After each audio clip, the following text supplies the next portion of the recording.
first in a series of several videos showing some work on jet. Today we're going to be removing the engine, the motor. A couple things to get started. It's a big event. You need to plan. The first thing we have is a step-by-step instruction to kind of help us through the phases of removing the motor, making sure we disconnect all the right things before we start lowering it. The other thing I like to do is have a pad of paper, and I kind of keep track of the steps as I go anyway. And as I number the steps, I also keep track of the parts that come off, and I number the parts to just kind of help keep everything all organized. It's also important to have a plan of where you're going to put all the parts that come off the car. Here you see we have an area on the floor as well as a table, and we have some Ziploc bags and a Sharpie. We're going to label the Ziploc bags, and we're also going to number them in the order that matches the steps that we put in our notes on the workbench. And then all these baggies can go in this other little cardboard box, so that one, to keep them all organized, but also that if we need to move these items around to reorganize the garage, they're collected and we don't lose track of any of them. Shortly we're going to be disconnecting the battery. There's a few things you got to do before you disconnect the battery. This car has electronic releases for the hood and the trunk, as well as the convertible top has to be dealt with since it's also driven by the battery. So first thing we're going to do is release the hood. We're going to put a little bit of tape on the latch here, because if this gets latched all the way and the battery's disconnected, there will be no way for us to open up the hood here. So just put a little bit of duct tape on there, set it back down so it doesn't latch.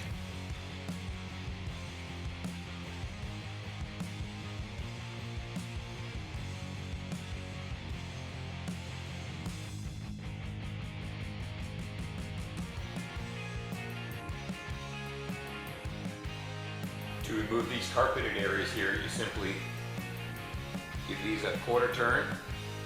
The front ones pull out, like so. These other little ones stay intact here. Once you've got both of these out, this top piece comes out just like so. If you have the upgraded stereo system that has speakers in here, you're going to have a plug that's over on this side that disconnects back here in the corner. Just make sure you unplug it before you pull it out. Then the carpet just pulls out like so. That then reveals the inner carpet.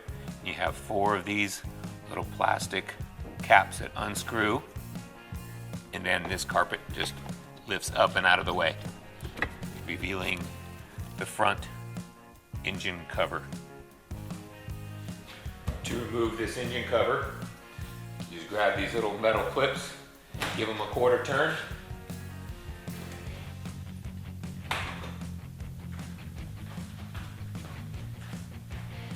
There's 5 of them.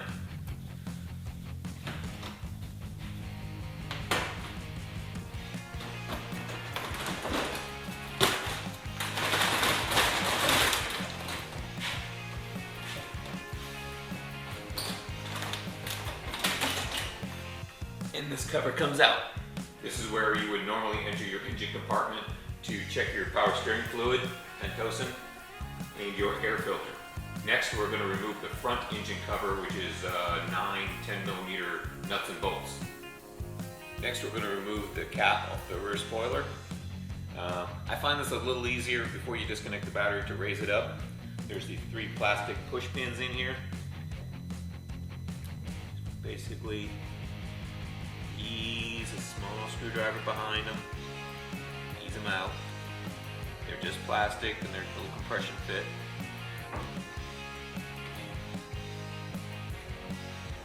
Once you have those 3 fasteners out of there, just peel this back a little bit and it slides off.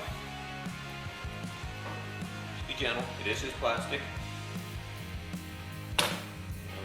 Just got to release it off the back there, so pop it up just enough so it unclips. Then we're going to remove this rear spoiler. There's 2 5mm Allen head fasteners in here, one on each side.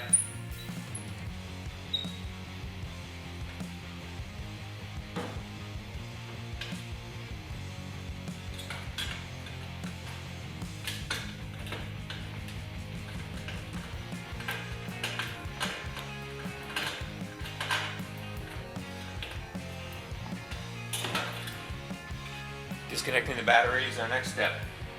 Loosen up these plastic pins here. Pull that cover out. I see that this plastic pin is actually broken, so we're going to put that on our list of things to purchase. This is a 10 millimeter. You work on the negative cable. And this is the negative cable here on Porsches, is always on this side. It's 10 millimeters.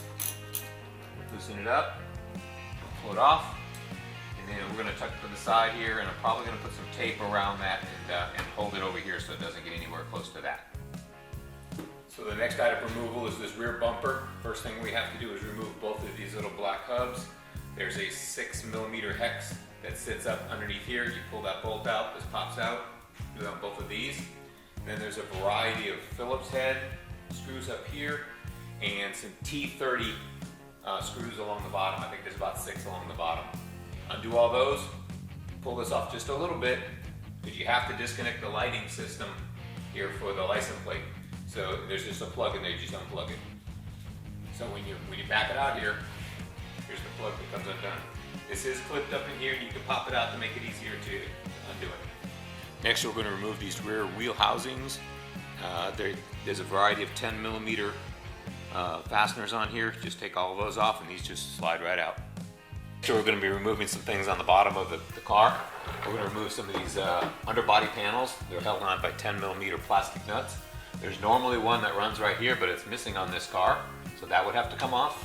Then we're going to take this one off, and then we're going to take these 2 diagonals off. They're 15 millimeters, 4 of them, or 1, 2, 3, 4. There's 5 of them on both sides. Those have to come out. And then after that, we're going to take this panel here off, which is also a structural rigidity panel. Sway bar is next. We have these 13 millimeter bolts, 2 on each side, and we have a 15 millimeter bolt here, a nut that needs to come off here to release the drop link. After removing the structural panel here, and we disconnected this aluminum cross member. It has 2 15 millimeter bolts on either side, but you can't get it out. It's a matter of just leaving it hang there until you drop the engine. Now we're going to release the safety cable. There's a safety cable that runs through this structural member here and onto the engine block. And what that does is, if you were in an accident, it prevents the engine from going into the cabin. These are 2 13 millimeter nuts.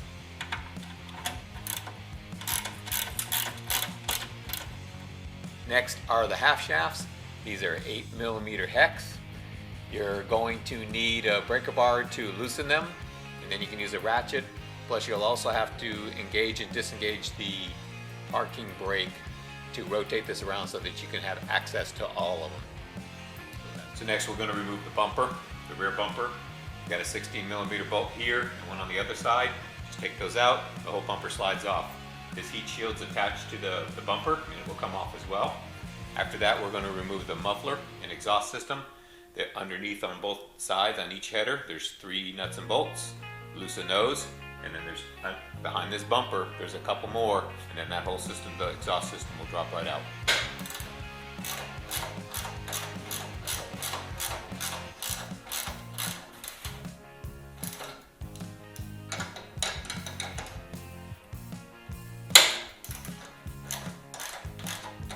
Now with the exhaust system out of the way, we're going to remove this rear axle support.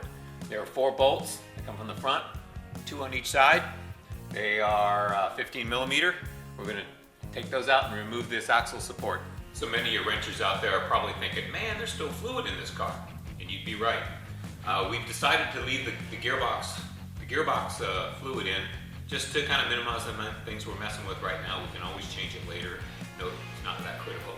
The oil, we want to be able to kind of control and observe that as it's draining very closely. So we're going to wait until the engine gets put on the engine stand before we drain the oil.